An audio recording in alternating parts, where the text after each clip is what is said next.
तो चलिए दोस्तों, आज के इस वीडियो में मैं डिस्कस करने वाला हूँ one shot of biological classification. यानी कि बायोलॉजिकल क्लासिफिकेशन चैप्टर जो है ना, उसका वन शॉट लेंगे। और एक्चुअली इस वन शॉट में हम क्या किए हैं, तो एनसीईआरटी का बैठ करके और एकदम बढ़िया से इसका जितना हो सका इंपॉर्टेंट पॉइंट्स को खींच करके ला लिया अपने कॉपी पे, यानी कि अपने नोट्स में मैं ला लिया।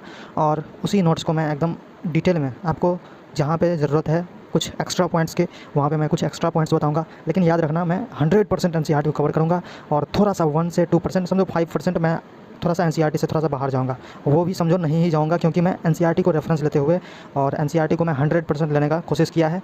Don't worry. और आपका सिर्फ काम है कि ये लेक्चर को देखना, यानी कि इस वीडियो को देखिए आप ध्यान से। और देखने के बाद सिंपल आपको रिवीजन करना है कुछ, और रिवीजन करने के बाद आप नीचे में डिस्क्रिप्शन बॉक्स में एक पीडीएफ का लिंक दिया होगा, उस पीडीएफ को डाउनलोड करना है। वो यही पीडीएफ है जिसको मैंने अभी नोट्स के रेफरेंस में लेकर चलूँगा। जो मैं नोट्स बनाया हूँ उसी का वो पीडीएफ है। उसको आप आराम से प्रिंट आउट करा लीजिए और सिंपल उसको खुद से पढ़िएगा, ठीक है। तो एक्चुअली अब हम स्टार्ट करते हैं बिना टाइम को वेस्ट किए। लेकिन ध्यान रखिएगा, रिवीजन करना ना भूलिएगा, ठीक है। स्टार्ट करते हैं बिना टाइम को वेस्ट किए हुए, क्योंकि दोस्तों मेरा जो है ना, इसमें बहुत ज़्यादा एफर्ट लगा है। यानी कि 6 से 7 घंटे हैं मुझे इसमें खपाने पड़े। यस दोस्तों, 6 से 7 घंटे मुझे इसमें लग गए नोट्स बनाने में, क्योंकि हर एक पॉइंट्स को पढ़ना होता है। तो चलिए स्टार्ट करते हैं बिना टाइम को वेस्ट किए हुए। Let's start.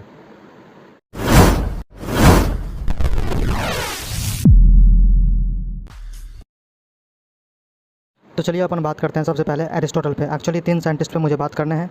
एरिस्टोटल साहब ने क्या था, मॉर्फोलॉजिकल कैरेक्टर के आधार पे इन्होंने प्लांट और एनिमल को बांट दिया। मतलब ऑर्गेनिजम्स को प्लांट और एनिमल में बांट दिया। और प्लांट को भी इन्होंने 3 भागों में बांटा, सब्स, हर्ब्स एंड ट्री।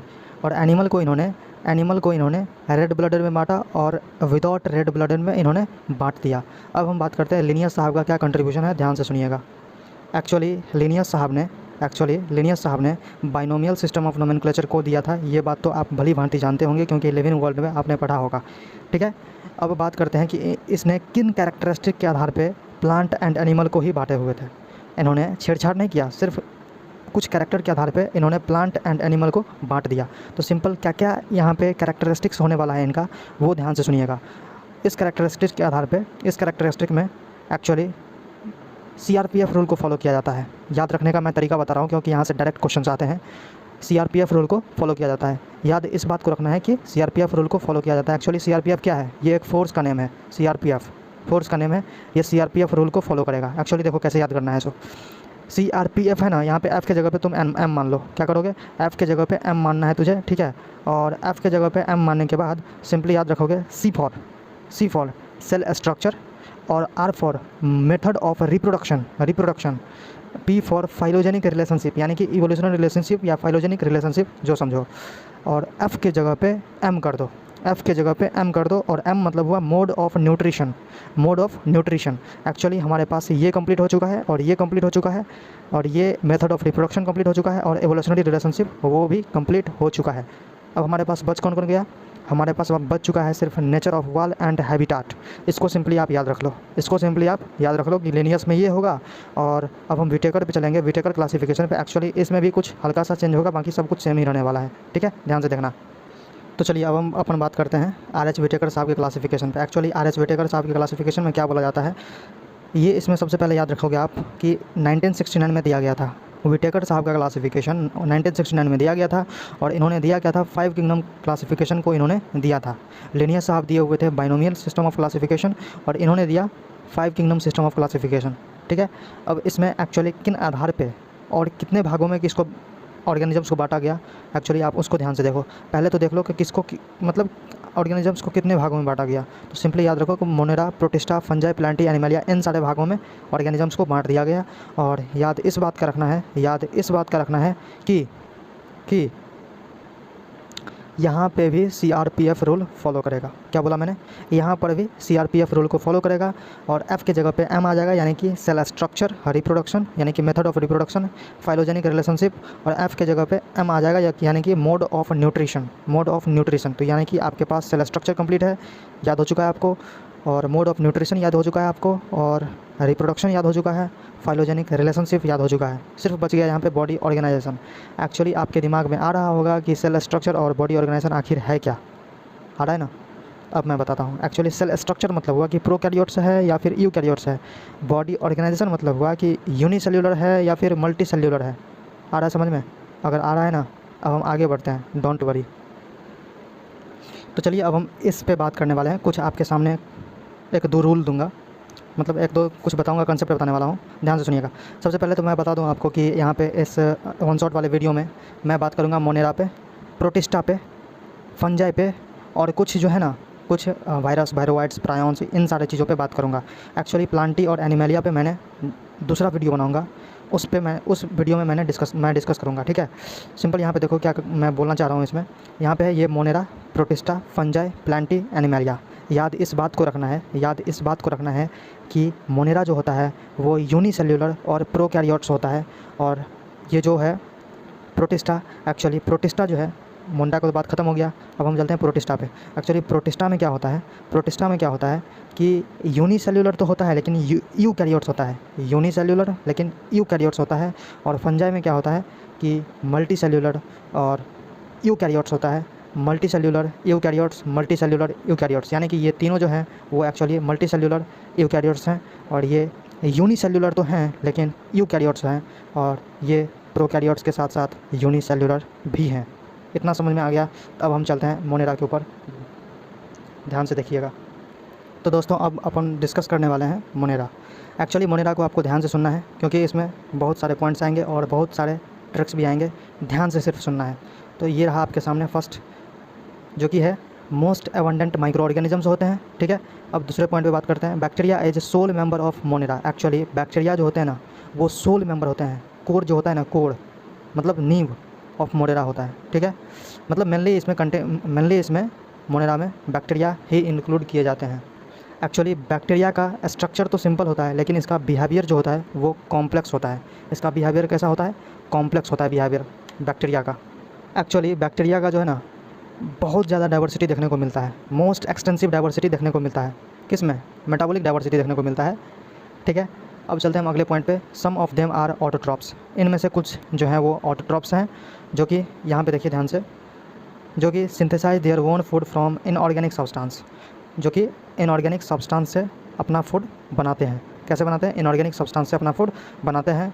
और यहाँ पे देखिए ये जो एक्चुअली ऑटोट्रॉप्स होते हैं वो दो प्रकार के ऑटोट्रॉप्स होते हैं। एक होते हैं फोटोसिंथेटिक ऑटोट्रॉप्स, एक होते हैं कीमोसिंथेटिक ऑटोट्रॉप्स। यहाँ पे फोटो है, इसका मतलब है कि लाइट के प्रेजेंस में ये अपना खाना बनाएगा, और कीमो है यानी कि वो केमिकल के प्रेजेंस में, इनऑर्गेनिक केमिकल्स के प्रेजेंस में वो खाना अपना बनाएगा, ठीक है। अब चलते हैं हम अगले पॉइंट पे।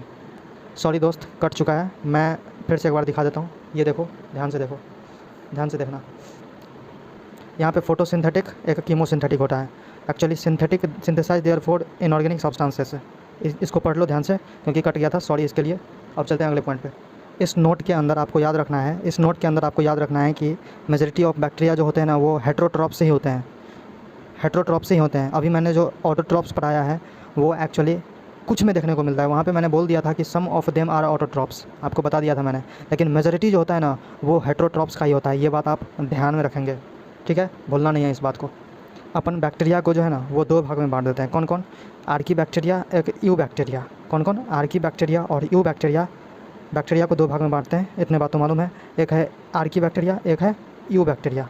अब चलते हैं हम आर्की बैक्टीरिया क्या होता है और यू बैक्टीरिया क्या होता है, इसके एग्जांपल्स क्या हैं, इनके सेल वॉल कैसे होते हैं, सब पे मैं डिस्कस करता हूँ, ध्यान से सुनना। तो हम बात करते हैं एक्चुअली फर्स्ट नंबर है Archie bacteria. Actually Archie bacteria जो है वो ओल्डेस्ट बैक्टीरिया है। इसके पास जो सेल वॉल होते हैं, जनरली बैक्टीरिया का जो सेल वॉल होता है वो पेप्टाइडोग्लाइकन का बना होता है। जनरली बैक्टीरिया का जो सेल वॉल होता है वो पेप्टाइडोग्लाइकन्स का बना होता है, लेकिन आर्की बैक्टीरिया का सेल वॉल जो बना होगा वो पूरा पेप्टाइडोग्लाइकन का नहीं बना होगा, पॉलीसैकेराइड एंड प्रोटीन का बना होगा। किस चीज़ का बना होगा? पॉलीसैकेराइड एंड प्रोटीन का बना होगा। एक्चुअली आर्की बैक्टीरिया तीन प्रकार के होते हैं, हेलोफाइल्स, थर्मोएसिडोफाइल्स, मिथानोफाइल्स।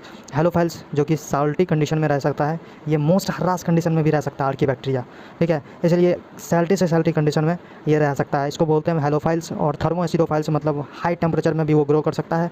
मिथानोफाइल्स जो कि प्रोडक्शन ऑफ CH4 यानी कि मिथेन का प्रोडक्शन ये एक्चुअली करता है, ठीक है। एक्चुअली अब हम बात करते हैं यू बैक्टीरिया पे। एक्चुअली यू बैक्टीरिया क्या होता है? ये ट्रू बैक्टीरिया होता है। यू बैक्टीरिया जो होता है वो ट्रू बैक्टीरिया होता है। इसके पास रिजिड सेल वॉल होता है। अगर वो मोटाइल हुआ तो इसके पास फ्लैजिला होगा, अगर वो मोटाइल हुआ तब फ्लैजिला होगा, नहीं तो नहीं होगा। ये बात आपको याद रखना है। अब हम बात करते हैं साइनोबैक्टीरिया पे। एक्चुअली साइनोबैक्टीरिया यू बैक्टीरिया के अंदर ही आता है। साइनोबैक्टीरिया यू बैक्टीरिया के अंदर ही आता है और साइनोबैक्टीरिया को हम ब्लू ग्रीन एल्गी भी बोलते हैं। ठीक है, इसके पास क्लोरोफिल ए होता है, सिमिलर टू ग्रीन प्लांट है। सिमिलर होता है किसके द्वारा? ग्रीन प्लांट के जैसा ही क्लोरोफिल ए यहाँ पे सिमिलर होता है, जिसमें कि फोटोसिंथेसिस देखने को मिलता है। इसी को हम बोलते हैं फोटोसिंथेटिक ऑटोट्रॉप्स बोलते हैं। ऐसे मतलब ऐसे बैक्टीरिया को एक्चुअली ब्लू ग्रीन एल्गी है ना ये, इसीलिए इसको हम बोलेंगे फोटोसिंथेटिक ऑटोट्रॉप्स, क्योंकि खुद से वो फोटो के प्रेजेंस में यानी कि लाइट के प्रेजेंस में खुद बनाता है, खाना बनाता है। तो अब हम बात करते हैं अगले पॉइंट पे। एक्चुअली साइनोबैक्टीरिया जो हैं वो यूनिसेल्युलर होते हैं। क्या होते हैं? यूनिसेल्युलर होते हैं। और इसके पास क्लोनियल एंड फिलामेंटस, ये कैसे होते हैं?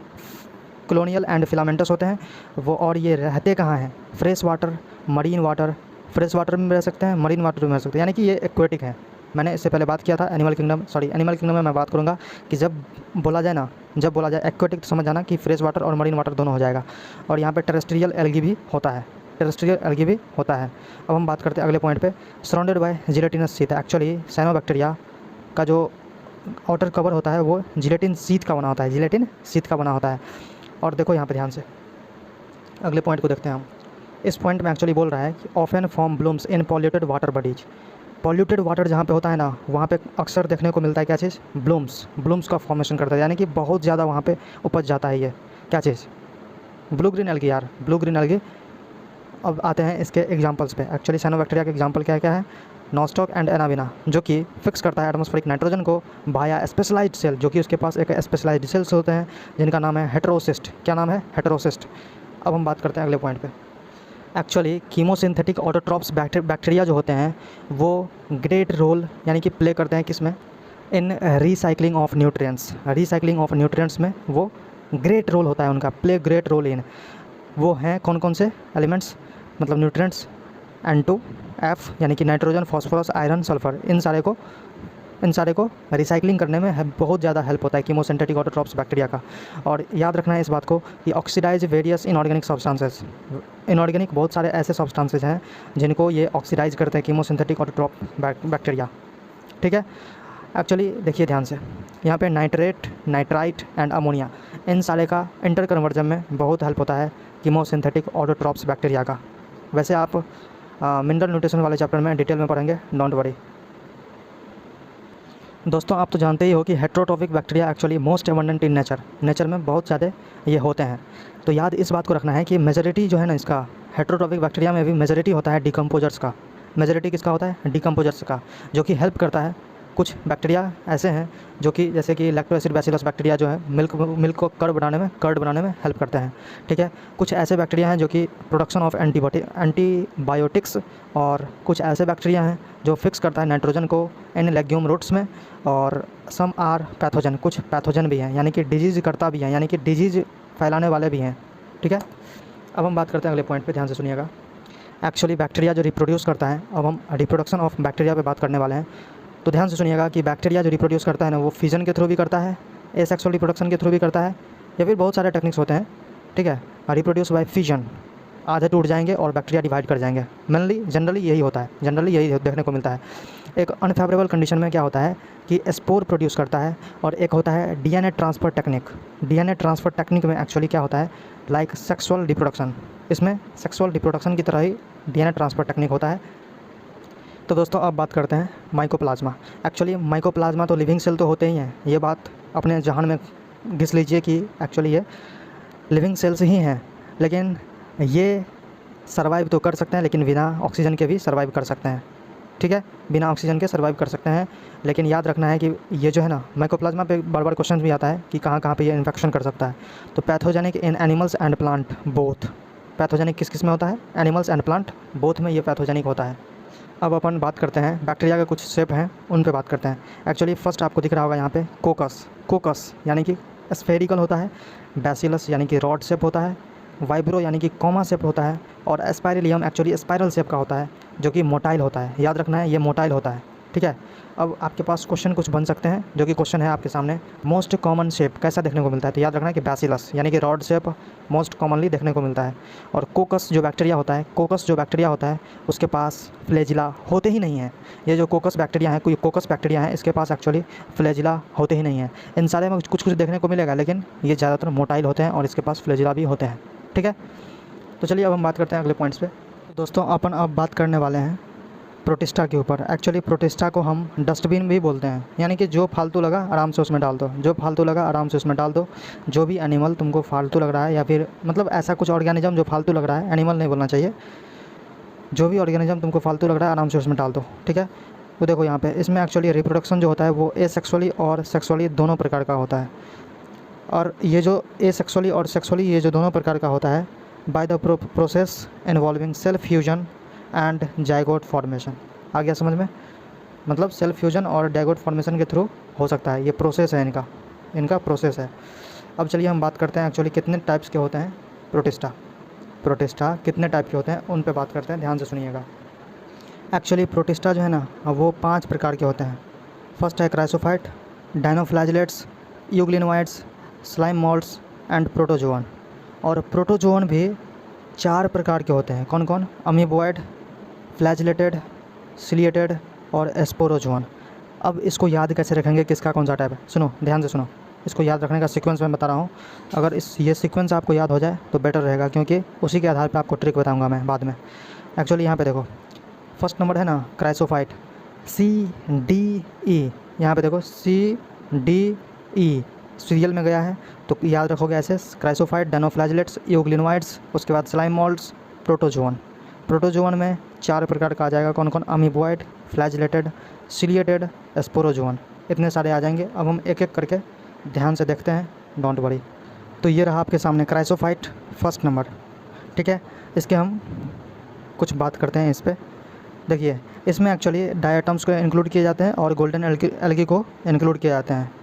डायटम्स एंड गोल्डन एल्गी को ही हम बोलते हैं डेस्माइड्स, इस बात को याद रखना है। इसका जो हैबिटाट होता है actually fresh water and marine water दोनों होता है, यानी कि ये एक्वेटिक हैं।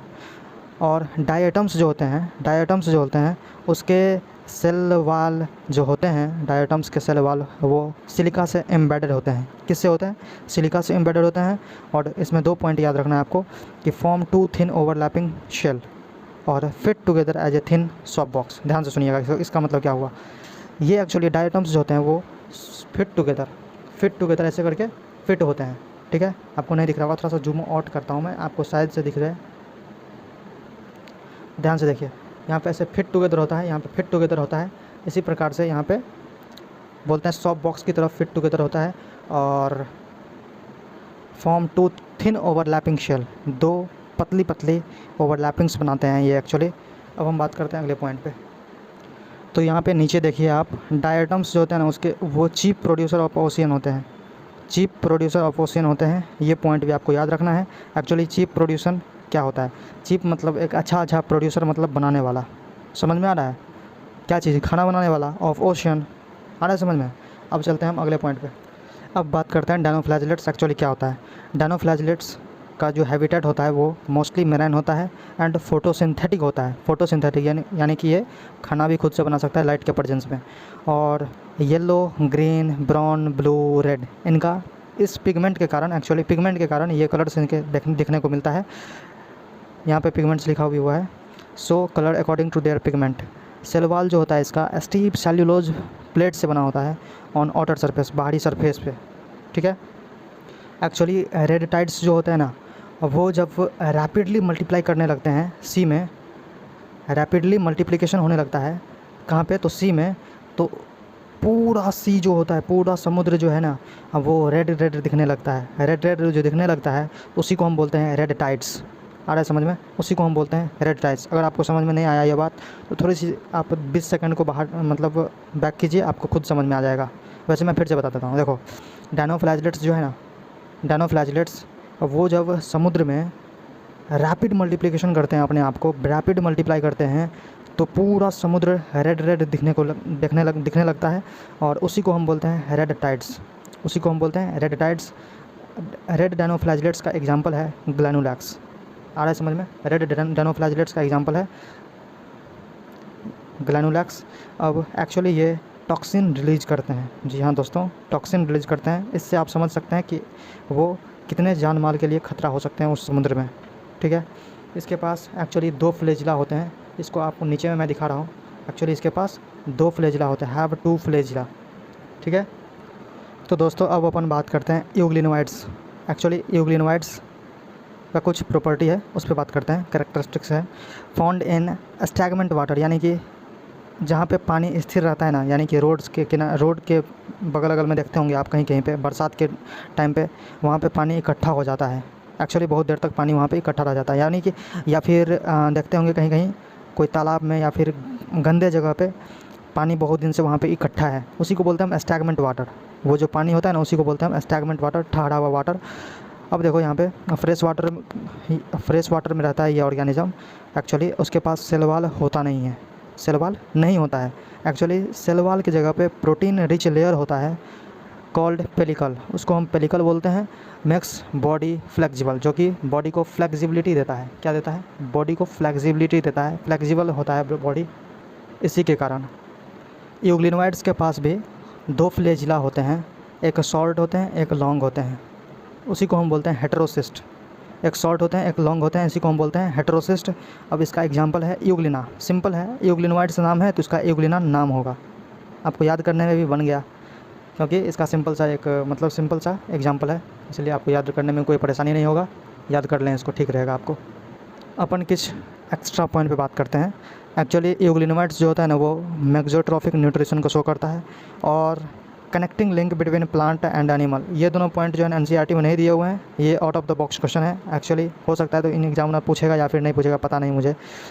मैं तब पर भी आपको बता दिया, क्योंकि ये जनरली क्वेश्चन पूछे जाने वाले में से एक है। एमसीक्यू कोई भी आप बुक लगाएंगे तो इसमें आपको ये क्वेश्चन से देखने को मिलेगा, इन दोनों में से एक तो क्वेश्चन मेक्सोट्रॉफिक न्यूट्रिशन शो करता है और connecting link between plant and animal होता है, ठीक है। अब अपन बात करते हैं स्लाइम मोल्ड्स के ऊपर। एक्चुअली स्लाइम मोल्ड्स जो होते हैं ना, वो सैप्रोफाइटिक प्रोटिस्ट होते हैं। इनका जो रिप्रोडक्शन जो वो करता है, स्लाइम मोल्ड्स जो रिप्रोडक्शन करता है, एक्चुअली वो 2 कंडीशन में करता है। एक हो गया फेवरेबल कंडीशन, एक होता है अनफेवरेबल कंडीशन। फेवरेबल, एक अनफेवरेबल। एक्चुअली फेवरेबल को ही हम सूटेबल कंडीशन बोलते हैं और अनफेवरेबल कंडीशन को हम अनसूटेबल कंडीशन बोलते हैं। ये तो कॉमन बात है, आप जानते ही होंगे। अब देखिए यहाँ पे पहले हम एक पे डिस्कस करते हैं, उसके बाद अगले पे डिस्कस करेंगे। आप ध्यान से सिर्फ देखिएगा। पहले हम बात करते हैं फेवरेबल कंडीशन पे। तो यहाँ पे देखिए फेवरेबल कंडीशन में, यानी कि सूटेबल कंडीशन में, एक्चुअली प्लाज्मोडियम का फॉर्मेशन करेगा and spread over the several feet, बहुत दूर तक, बहुत फीट तक ये फैल जाएगा। स्प्रेड मतलब होता है फैलना। प्लाज्मोडियम का फॉर्मेशन करेगा फेवरेबल कंडीशन में, प्लाज्मोडियम का फॉर्मेशन करेगा और spread over the several feet. लेकिन अनफेवरेबल कंडीशन में क्या होता है वो मैं डिस्कस करता हूँ अब। तो यहाँ पे ध्यान से देखिए, अनफेवरेबल कंडीशन में प्लाज्मोडियम जो है ना, वो डिफरेंशिएट हो जाता है एंड फॉर्म फ्रूटनिंग बॉडी, और फ्रूटनिंग बॉडी का फॉर्मेशन करता है जिसके पास स्पोर प्रेजेंट होता है, बियरिंग स्पोर, जिसके पास स्पोर प्रेजेंट होता है। यानी कि प्लाज्मोडियम डिफरेंशिएट कर जाता है और फ्रूटनिंग बॉडी को बनाता है डिफरेंशिएट करके, और जिसके पास होता है स्पोर। ये स्पोर क्या करता है, यहाँ पे ध्यान से देखिएगा, स्पोर क्या करता है वो ध्यान से देखिएगा आप। Actually spore have true walls, जिसके पास ट्रू वाल होते हैं, एकदम पूरा कठोर सा इसका दीवार होता है, वाल होता है इसका, सेल वाल। और एक्सट्रीमली रेसिस्टेंट, जो कि एक्सट्रीमली रेसिस्टेंट होते हैं, और सर्व्स फॉर मैनी ईयर्स, मतलब वो सर्वाइव फॉर मैनी ईयर्स, बहुत सालों तक वो ज़िंदा रहता है। एडवर्स कंडीशन में भी वो ज़िंदा रहता है, चाहे कैसा भी कंडीशन आ जाए वो ज़िंदा रहता है, उसका जीवन रहता है। लेकिन यहाँ पे अब बात करते हैं, actually spores are dispersed by air current. Spore जो होता है वो एयर करंट के थ्रू डिस्पर्स होता है। ये पॉइंट एनसीईआरटी में लिखा हुआ है, ध्यान से याद रखोगे, ठीक है। Spores are dispersed by air current के थ्रू वो डिस्पर्स भी हो जाता है, यहाँ से वहाँ भी चला जाता है, बहुत हल्का होता है इसीलिए। अब हम एक बार फिर से देख लेते हैं फेवरेबल अनफेवरेबल कंडीशन को, ध्यान से आप देखना। तो यहाँ पे ध्यान से देखो, एक्चुअली मैं बताया था कि 2 प्रकार का कंडीशन होता है रिप्रोडक्शन का। स्लाइम मोल्ड्स में 2 प्रकार का कंडीशन होता है एक्चुअली रिप्रोडक्शन का, एक फेवरेबल एक अनफेवरेबल। अब फेवरेबल में सूटेबल कंडीशन हो गया, और इसमें एक्चुअली प्लाज्मोडियम का फॉर्मेशन करेगा और स्प्रेड ओवर सेवरल फीट, बहुत दूरों तक वो स्प्रेड हो जाएगा, बिखर जाएगा। और अनफेवरेबल कंडीशन में एक्चुअली अनसूटेबल कंडीशन होता है, और अनसूटेबल कंडीशन में प्लाज्मोडियम डिफरेंशिएट कर जाता है और बनाता है फ्रूटनिंग बॉडी को, और उसके पास स्पोर होता है, बियरिंग स्पोर। इतना तक समझ में आ चुका है। अब हम चलते हैं प्रोटोजोअन्स पे, ध्यान से सिर्फ सुनने की ज़रूरत है यहाँ पे। तो चलिए अब अपन बात करते हैं प्रोटोजोअन्स के ऊपर। एक्चुअली प्रोटोजोअन्स के कुछ प्रोटोजोअन जो है ना वो 4 प्रकार के होते हैं, जो आपके सामने दिख रहा होगा कि अमीबॉयड, फ्लैजिलेटेड, सिलिएटेड एंड स्पोरोजोअन्स। समझ में आ रहा है? Amoeboid, flagellated, ciliated and स्पोरोजोअन्स। Actually amoeboid पे पहले बात करते हैं। यहाँ पे ध्यान से देखो, अमीबॉयड जो है ना, अब वो फ्रेश वाटर, सी वाटर और मॉइस्ट सॉइल में भी रहते हैं, और वो एक्चुअली प्रे यानी कि कैच करते हैं किसको?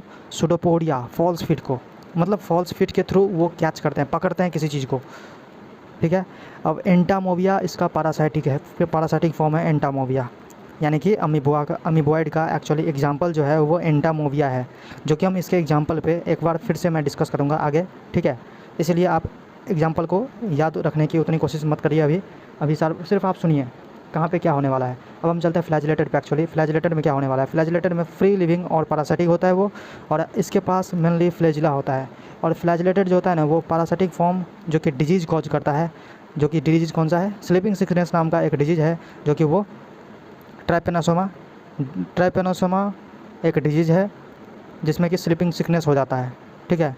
वैसे पता नहीं, ये थोड़ा सा मुझे कन्फ्यूजन है, थोड़ा सा आप देख के बताना भाई दोस्त, आपके जैसा ही मैं एक स्टूडेंट हूँ, थोड़ा सा मुझे यहाँ पे कन्फ्यूजन है, थोड़ा आप बताना कि स्लीपिंग सिकनेस एक डिजीज़ है कि ट्राइपेनोसोमा एक डिजीज़ है। मेरे ख्याल से तो ट्राइपेनोसोमा एक डिजीज़ होगा, और स्लीपिंग सिकनेस वो कॉज करेगा स्लीपिंग सिकनेस को। मेरे ख्याल से यही होना चाहिए। वैसे आप चेक कर लेना एक तो प्लीज़ यार, थोड़ा सा मेरे लिए इतना भी रहम करो ना। अब देखो सिलिएटेड पे अब हम बात करते हैं। एक्चुअली सिलिएटेड जो होते हैं वो एक्वेटिक होते हैं। सिलिएटेड वो एक्वेटिक होते हैं जिसके पास सिलिया प्रेजेंट होगा। बात तो सिंपल है ना। फ्लैजिलेटेड में फ्लैजिला प्रेजेंट होगा, सिलिएटेड में सिलिया प्रेजेंट होगा, अमीबॉयड में अमीबा प्रेजेंट होगा, एंटामोविया प्रेजेंट होगा। मतलब उसके नाम से ही मिला हुआ है इसके, एक्चुअली इसके जो भी है, ठीक है। अब बात करते हैं स्पोरोजोन्स में। एक्चुअली स्पोरोजोन्स में क्या होते हैं? वो spore like stage in their life cycle. इसके लाइफ साइकिल में एक्चुअली स्पोर्स दिखने को मिलता है। स्पोर लाइक लाइफ स्टेज, मतलब स्टेज जो इसका लाइफ साइकिल का जो स्टेज होता है ना, उसमें स्पोर देखने को मिलेगा, इसीलिए इसका नाम पड़ गया स्पोरोजोन्स। एक्चुअली प्लाज्मोडियम जो होता है, स्पोरोजोन्स का बात कर रहे हैं हम। एक्चुअली इसमें जो प्लाज्मोडियम होता है वो मलेरियल पैरासाइट होता है। वो क्या होता है? मलेरियल पैरासाइट होता है, जो कि कॉज क्या करता है? वो मलेरिया कॉज करता है, जो कि कॉज करता है मलेरिया को, ठीक है। अब हम चलते हैं अगले पॉइंट पे। जैसा कि मैं आपसे प्रॉमिस किया था कि प्रोटोजोअन्स का एक बार फिर से मैं हर एक टाइप का एग्जांपल्स पे मैं बात करूँगा। तो ये लीजिए आपके सामने आ चुका है, आप ध्यान से सिर्फ देखने की ज़रूरत है आपको। तो फर्स्ट आता है अमीबॉयड। अमीबॉयड का एग्जांपल याद कैसे रखेंगे? सिंपल देखिए आप, अमीबा एक्चुअली यहाँ पे एंटामोविया इसके नाम से ही जुड़ा हुआ है। और फ्लैजिलेटेड में फ्लैजिला तो होगा, हम जानते हैं, और फ्लैग यहाँ पे आ रहा है, यहाँ पे फ्लैग तो आ रहा है, हम जानते हैं। हमको करना क्या है? जब फ्लैग आ रहा है ना, तो सिंपल करेंगे क्या? जब हम कोई बड़ा काम कर लेते हैं, यानी कि मान के चलिए हम पहाड़ पे चले गए तो वहाँ पे अपना झंडा तो गाड़ेंगे ना। जब वहाँ पे पहुँच चुके हैं तो झंडा तो गाड़ेंगे ना, तो आराम से झंडा गाड़ के आराम से एक बार एक नींद खींच लेते हैं। तो इसीलिए बोलते हैं यहाँ पे फ्लैजिलेटेड में ट्राइपेनोसोमा, जो कि स्लीपिंग सिकनेस कॉज करता है, ठीक है। अब बात करते हैं सिलिएटेड। एक्चुअली सिलिएटेड में सिलिया होगा, ये तो आप जानते ही हो। एक्चुअली सिलिएटेड को आप डायरेक्टली याद रख लो कि इसका एग्जांपल हो जाएगा पारामीशियम, और स्पोरोजोन्स का एग्जांपल डायरेक्टली याद रख लो कि प्लाज्मोडियम होता है। स्पोरोजोन्स का डायरेक्टली एग्जांपल याद रख लो कि प्लाज्मोडियम। अब वैसे आप इसको मच्छर से भी याद रख सकते हो कि मच्छर जो काटता है तो हमारे शरीर में डाल देता है, स्पोरोजोइट्स को डाल देता है। मतलब उस तरह से आप याद रख सकते हो। याद रखने का बहुत सारा मेथड होता है, समझे। अब चलते हैं हम अगले किंगडम पे। एक्चुअली ये अब हम स्टार्ट करेंगे, फंजाई को स्टार्ट करेंगे, ठीक है। तो दोस्तों अब अपन स्टार्ट करने वाले हैं फंजाई को। जी हाँ दोस्तों, किंगडम फंजाई को अपन स्टार्ट करने वाले हैं। सिर्फ ध्यान से देखने की ज़रूरत है, और थोड़ा सा शब्द रखिए, क्योंकि थोड़ा सा मैं भी बोर हो रहा हूँ। लेकिन बोर होने की कोई ज़रूरत नहीं है, क्योंकि यहाँ पे मैं बहुत ही बेहतरीन तरीके से आपको मैं बता रहा हूँ हर एक कंसेप्ट को, ठीक है। तो चलिए आगे बढ़ते हैं, डोंट वरी। एक्चुअली फंजाई जो होते हैं ना, वो हेटेरोट्रॉपिक ऑर्गेनिज्म होते हैं। इनका great diversity in morphology and habitat होता है। याद रखना है, इसके मॉर्फोलॉजी और हैबिटेट में बहुत ज़्यादा डाइवर्सिटी देखने को मिलता है। और ये इसमें एक एनसीईआरटी में यूज़ किया गया है वर्ड, एक ठो है कॉस्मोपोलिशन। ये एक्चुअली क्या होता है? कॉस्मोपोलिटन, या फिर जो बोलिए आप, कॉस्मोपोलिशन जो भी बोलिए, ये वर्ड एक्चुअली यूज़ किया गया है। ये वर्ड इसीलिए यूज़ किया गया है कि एक्चुअली ये जो है ना air water soil and aquatic air water soil on plant and animals सभी सारे जगह पे ये देखने को मिलते हैं, इसीलिए इनको कॉस्मोपोलिशन बोलते हैं हम, इसलिए इसको हम कॉस्मोपोलिशन। ये वर्ड का मतलब हुआ कि air water soil animals and plants सब के अंदर वो रह सकता है, कोई दिक्कत नहीं है इसको, सब के अंदर वो रह सकता है। मतलब बहुत सारे स्पेसीज ऐसे हैं, बहुत सारे ऐसे हैं, मतलब फंजाई में ही ऐसे बहुत सारे हैं जो इसके अंदर रहते हैं, कोई इसके अंदर कोई इसके अंदर, यानी कि आपको फंजाई में बहुत सारे ऐसे मिलेंगे जो इनके अंदर भी रह सकते हैं, इनके अंदर भी, इनके अंदर भी, इनके अंदर भी, इनके अंदर भी, सभी के अंदर रह सकते हैं। ठीक है, तो चलिए अब हम अगले पॉइंट पे बात करते हैं। दोस्तों आप इस पॉइंट को एक्चुअली थोड़ा सा मेमोराइज़ कर लीजिए, क्योंकि ये पॉइंट थोड़ा सा इंपॉर्टेंट है। इसमें बोलता है कि grow on warm and humid places. ये फंजाई जो होते हैं ना actually warm and humid places पे ही ग्रो करते हैं, ज़्यादातर देखने को मिलता है इनका ग्रोथ। एक्चुअली फंजाई जो है ना वो grow on warm and humid places पे ही होते हैं, मतलब हमेशा इनका देखने को मिलता है उसी जगह पे। इसीलिए ये रेफ्रिजरेटर में actually prevent from both bacterial and fungal infection in food item. Actually food items जो होते हैं उनमें बैक्टीरियल एंड फंगल इन्फेक्शन इसीलिए नहीं लग पाता है, क्योंकि फंगस एक्चुअली जो होता है वो ठंडे क्षेत्र पे ग्रो नहीं कर पाता है, ठंडे जगह पे ग्रो नहीं कर पाता है। ये थोड़ा सा वार्म होना चाहिए, उसका जहाँ पे वो ग्रो करेगा उसका जो जगह है वो थोड़ा सा वार्म होना चाहिए और ह्यूमिड प्लेस होना चाहिए, थोड़ी सी नमी होनी चाहिए, तब जा कर के वो ग्रो कर पाता है। तो अब हम अगले पॉइंट पे चलते हैं। डोंट वरी, थोड़ी सी टाइम लग रही है, कोई बात नहीं। एक्चुअली फंजाई के बॉडी पे लंबा सा एक थ्रेड लाइक स्ट्रक्चर होता है, लंबा सा थ्रेड लाइक स्ट्रक्चर होता है जिसको हम हाइफी बोलते हैं, और हाइफी के जो नेटवर्क होते हैं उसे हम माइसेलियम बोलते हैं। एक्चुअली कुछ हाइफी ऐसे होते हैं जिनके पास कंटिन्यूअस ट्यूब्स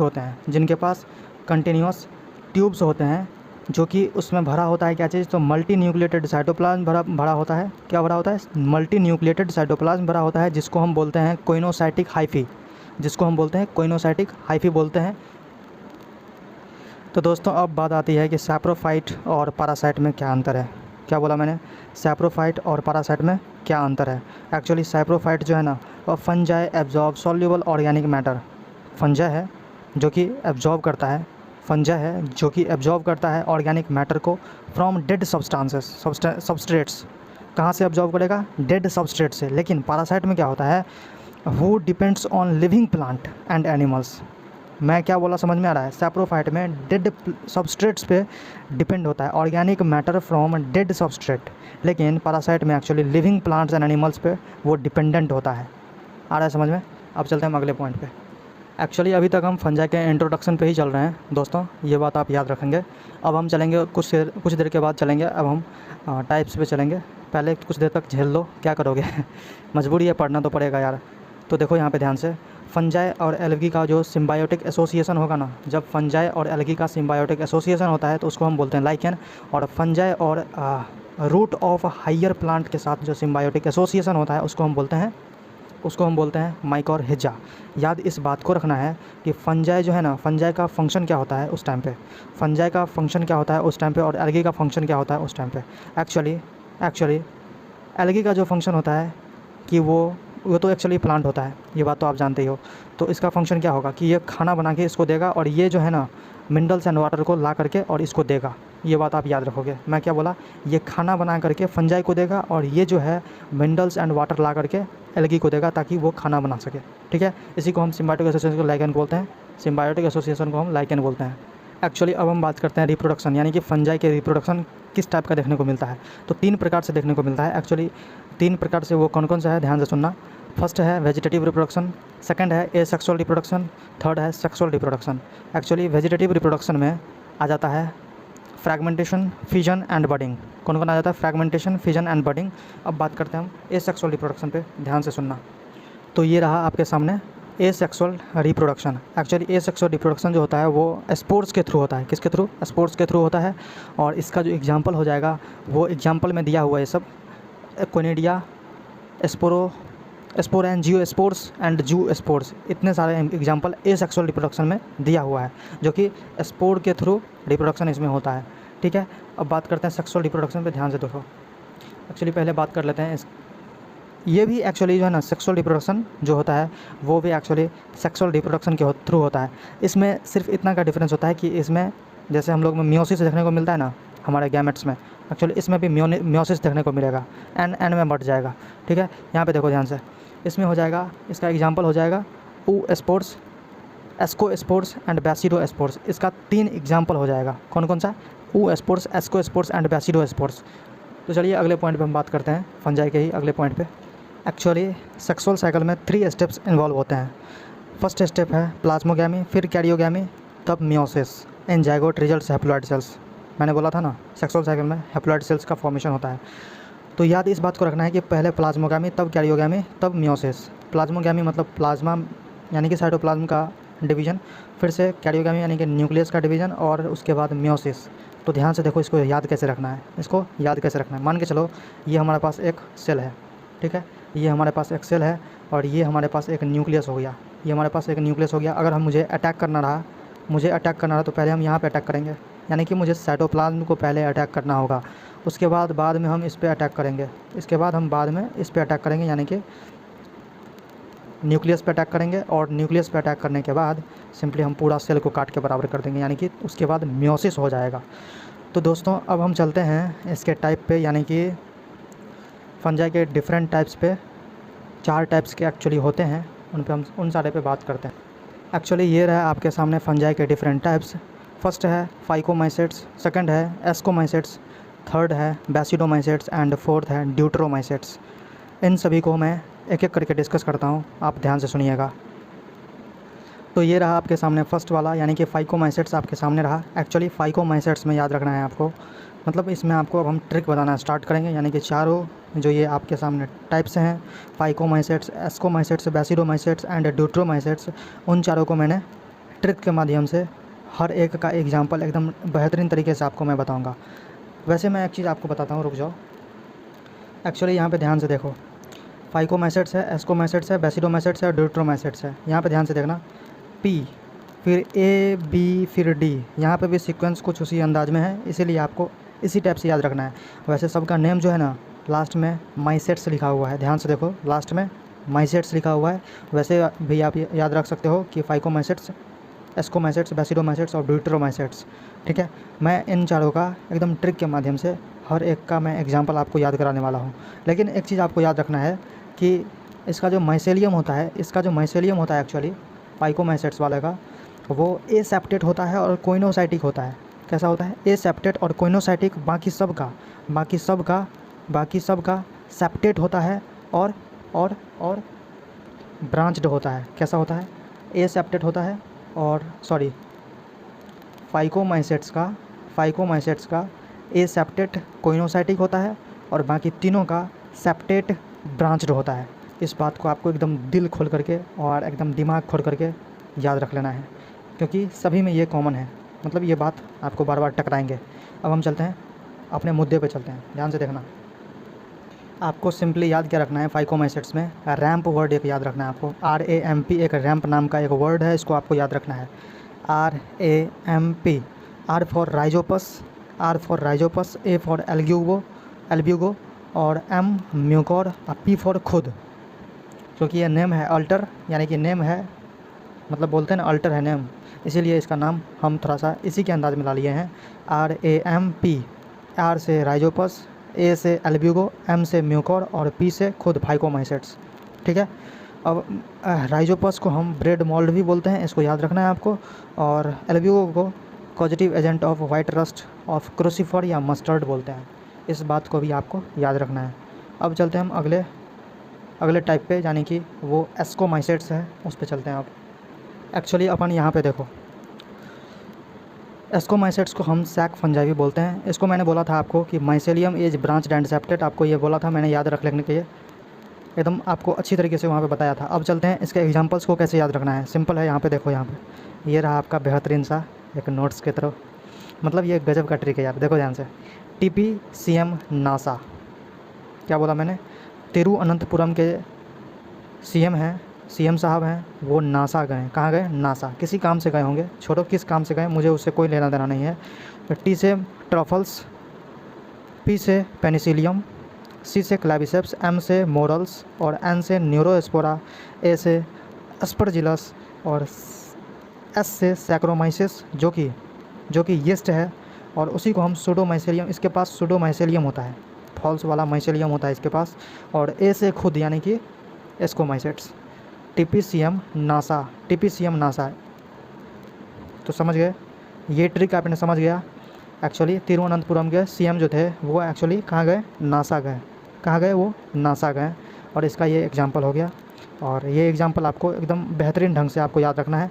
मैं जानता हूँ कि आप समझ रहे होंगे कि यहाँ पे ए यहाँ पे भी है, वहाँ पे भी ए था रैंप वाले कंडीशन में, यानी कि फाइकोमाइसेट्स में। टेंशन मत लो, मैं लास्ट में जो लूँगा ना वो एकदम आपको कन्फ्यूजन को दूर ही कर दूँगा। आप ध्यान से सिर्फ अभी सुनो। यहाँ पे देखो ट्रफल्स और मॉडल्स ये दोनों जो है ना वो एडिबल हैं। क्या चीज़, एडिबल फंजाई होते हैं, एडिबल एस्कोमाइसेट्स होते हैं, ये बात आपको याद रखना है। और पेनिसिलियम कोइनिडिया का एग्जांपल हो जाता है पेनिसिलियम, और कहाँ गया, हाँ सैक्रोमाइसिस, ये तो मैं बता ही दिया कि ये एक्चुअली यीस्ट होते हैं। इतने बात को तो आप समझ चुके हैं। तो अब हम अगले टाइप पे चलते हैं। एक्चुअली अब हम बात करते हैं बेसिडोमाइसेट्स पे। बेसिडोमाइसेट का बताया था मैंने कि माइसेलियम जिसका भी होता है वो ब्रांच्ड एंड सेप्टेड होता है। और ये रहा आपका बेहतरीन सा ट्रिक। देखिए इसमें आपको याद क्या रखना है, बेसिडोमाइसेट्स में एक्चुअली याद रखना है आपको। पहले तो इसको ढक लेते हैं हम, क्योंकि आप घबरा जाएंगे। बेसिडोमाइसेट्स में आपको याद क्या रखना है कि पहले लोग, मतलब पहले क्या, भी बहुत आदमी पबजी खेलता है। अपन को पबजी से मतलब नहीं है, अपन को पबजी के वर्ड से मतलब है। अपन को सिर्फ पबजी के वर्ड से मतलब है। पबजी के जगह पे अपन क्या करेंगे, प्यूबा लिखेंगे। पबजी होता है ना, PUBG पबजी होता है, लेकिन हम क्या करेंगे, इसी को मॉडिफाई करके PUBA कर देंगे। इसी को मॉडिफाई करके हमने प्यूबा कर दिया है। इसी को मॉडिफाई करके हमने प्यूबा कर दिया है। क्या किया है, PUBA। कट रहा है, मैं समझ रहा हूँ आपकी बात को। PUBA मैं दिखा देता हूँ, टेंशन मत लो। यहाँ पे ध्यान से देखो, पबजी था लेकिन इसको मैंने क्या किया, PUBA कर दिया। तो यहाँ पे देखो ध्यान से, PUBA, ये तेरा ट्रिक हुआ। एक्चुअली इसमें देखो, P से प्यूसिनिया, U से अस्टिलैगो, B से ब्रैक्ट फंजाई, और A से अगैरिकस। अब सबका कॉमन नेम्स है जिसका हमें याद रखना है। एक्चुअली कॉमन नेम्स है, किसी का डिजीज़ भी कॉज करता है। प्यूसिनिया जो है ना, ये वाइट रस्ट को कॉज करता है, और अस्टिलैगो एस्मट, B से ब्रैक्ट फंजाई जो कि पफ बॉल्स, इसका ये आपको याद रखना है। और अगैरिकस में मशरूम आ जाता है, इसका एग्जांपल है, अगैरिकस में मशरूम आ जाता है। ये बात अगर आपको याद हो चुका है, तब हम चलते हैं 4th नंबर पे, यानी कि ड्यूट्रोमाइसेट्स पे। ध्यान से सुनिएगा। अब अपन बात करते हैं ड्यूट्रोमाइसेट्स पे। इसके माइसेलियम में मैं आपको बताया था कि सेप्टेट होता है और ब्रांच्ड होता है, और इसे हम ड्यूट्रोमाइसेट्स को इम्परफेक्ट फंजाई भी बोलते हैं। इसको आपको याद रखना है कि ड्यूट्रोमाइसेट्स को हम इम्परफेक्ट फंजाई भी बोलते हैं। अब आते हैं इसके एग्जांपल्स को कैसे याद रखना है। एक्चुअली आप सिंपल याद रखो, क्या चीज़, तो CAT, कैट। ड्यूट्रोमाइसेट्स में आपको सिंपल याद रखना है कि कैट, CAT यानी कि कोलेट्रोटिकम ऑल्टरनेरिया और ट्राइकोडर्मा आपको सिंपल याद रखना है, ठीक है। अब हम बात करते हैं कि सब में जितने भी हमारे जितने भी हमारे पास टाइप थे, उन सभी में मुझे A देखने को मिला। आप गौर से देखेंगे तो आपको A देखने को मिलेगा।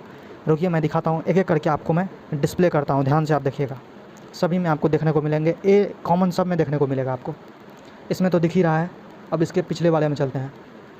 तो ये रहा आपके सामने, A देखने को मिल रहा है बेसिडोमाइसेट्स में भी। अब देखिए आपको एस्कोमाइसेट्स में भी देखने को मिलेगा। तो देखिए यहाँ पे एस्कोमाइसेट्स में भी आपको देखने को मिल रहा है, एस्कोमाइसेट्स में भी देखने को मिल रहा है, एस्परजिलस देखने को मिल रहा है।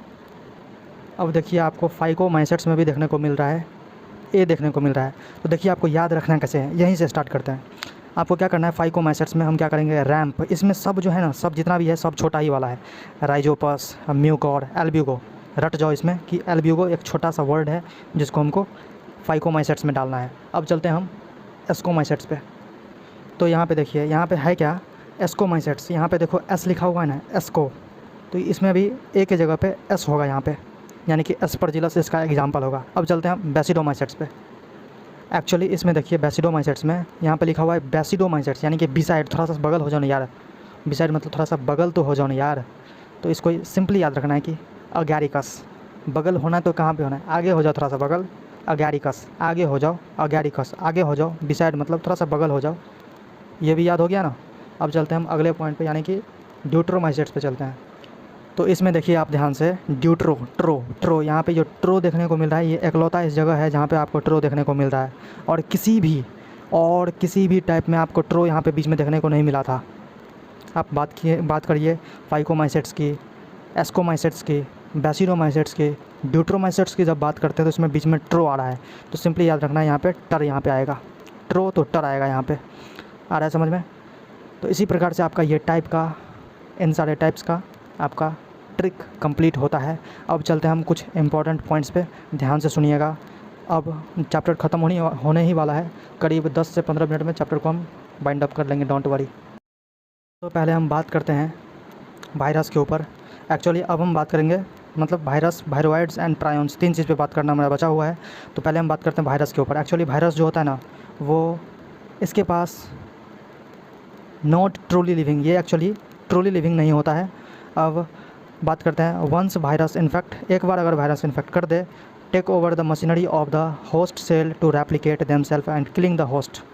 मतलब एक बार अगर आपके शरीर पे अटैक कर दे, यानी कि किसी सेल्स पे अटैक कर दे, तो वो पूरे सिस्टम को हैक कर लेता है, पूरे मशीनरी को हैक कर लेता है और अपने कंट्रोल में करके अपने लिए सब कुछ रेप्लिका बनाना स्टार्ट कर देता है। किसका, तो जो भी हो, डीएनए या फिर आरएनए, उसका रेप्लिका बनाना, मतलब अपने लिए सब काम करना स्टार्ट कर देता है, न कि दूसरों के लिए। यानी कि जिसके शरीर में जाता है उसको बोलता है तुम मेरे लिए खाना बनाओ बोलता है ना, तुम मुझे खून दो, मैं तुझे आज़ादी दूंगा, लेकिन ये ठग लेता है। और देखो यहाँ पे वायरस मतलब ही होता है वेनोम या फिर पॉइजनस फ्लूइड। ये एनसीईआरटी में एकदम इंक्लूड है, सभी चीज़ एनसीईआरटी से एक भी पॉइंट मैं बाहर नहीं जा रहा हूँ, ये सारे चीज़ एनसीईआरटी में इंक्लूड है। अब देखिए यहाँ पे नेम वायरस, एक्चुअली नेम जो वायरस दिए हुए थे ना, वो पोस्टर साहब दिए हुए थे, नेम जो दिए हुए थे वो पोस्टर साहब दिए हुए थे। और आगे देखते हैं, अब इंपॉर्टेंट पॉइंट्स हैं हमारे पास जिनको हमें डिस्कस करना बनता है। तो दोस्तों आपके सामने ये 3 साइंटिस्ट के नेम दिए हुए हैं, इनको आपको याद रखना एकदम अति आवश्यक है। फर्स्ट है डीजे इवॉन्स्की।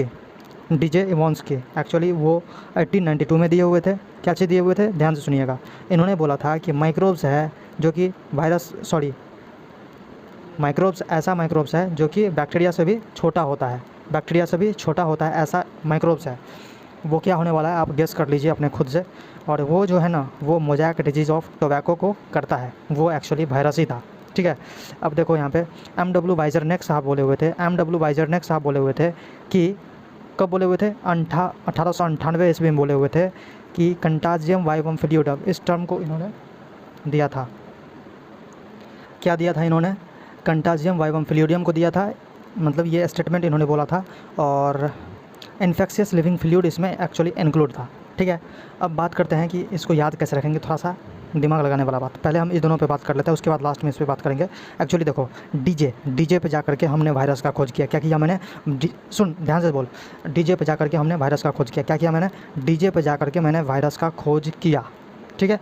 अब देखो M.W. वाइजरनेक, नेक मतलब गर्दन, मेरा गर्दन तक पानी भरा हुआ है। पोखर में गए ना तो गर्दन तक पानी भरा हुआ था, इसीलिए हम इसको बोलते हैं कंटाजियम वाइवम फ्लूइडियम, फ्लूइड।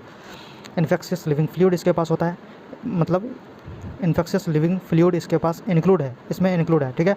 अब बात करते हैं हम M.W. स्टैनले, इस पर बात करते हैं। अब ये जो एक्चुअली दिए हुए थे, ये जो टर्म दिए, मतलब स्टेटमेंट दिए हुए थे, वो 1935 में दिए हुए थे। ठीक है। अब बात करते हैं कि एक्चुअली ये दिए क्या थे। Virus could be crystallised, virus को जो क्रिस्टल किए हुए थे, निकाले हुए थे, and crystals consist largely of protein. Actually protein इसमें लार्जली ज़्यादातर होते थे। एक्चुअली इसमें ये है कि जब इन्होंने वायरस को निकाला, जब वायरस को इन्होंने क्रिस्टल किया, उस टाइम पे देखा उन वायरस में देखने को इनको मिला कि ज़्यादातर इसमें प्रोटीन्स देखने को मिलता है। क्या देखने को मिलता है, ज़्यादातर इसमें प्रोटीन्स देखने को मिलता है। ठीक है।